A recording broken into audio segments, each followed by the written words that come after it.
ধন্যবাদ আপনাদেরকে। আজকে আমরা দাঁড়িয়ে আছি আমাদের মাননীয় প্রধানমন্ত্রী গণপ্রজাতন্ত্রী বাংলাদেশ সরকারের। তিনি আজকে এই বরিশালের মাটিতে প্রথম পা রাখবেন।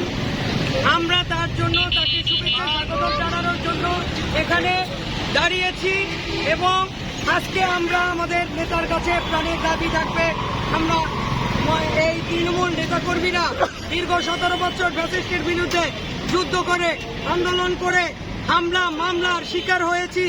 আজকে আমরা এই তৃণমূল নেতাকর্মীরা অবহেলিত, তাই আমরা নেতার কাছে দাবি জানাবো আমরা যাতে তৃণমূল তিনি যাতে মূল্যায়ন করেন, সেই দাবি প্রধান দাবি থাকবে। এছাড়াও বরিশালের উন্নয়নের চাকা ঘুরছে না এবং অর্থনৈতিক চাকা মন্দর এবং 4 লেন 6 লেন বরিশালে পর্যটক কেন্দ্র ভোলার গায়ে যাতে বরিশালে আসে সেতু সহ বিভিন্ন দাবি আমরা তার কাছে জানাবো। ইনশাল্লাহ আগামী দিনে এই বরিশালে আমাদের উন্নয়নের চাকা সচল হবে। ইনশাল্লাহ আমরা বরিশালবাসী খুবই খুশি হব। ইনশাল্লাহ কৃতজ্ঞ থাকবো তার কাছে।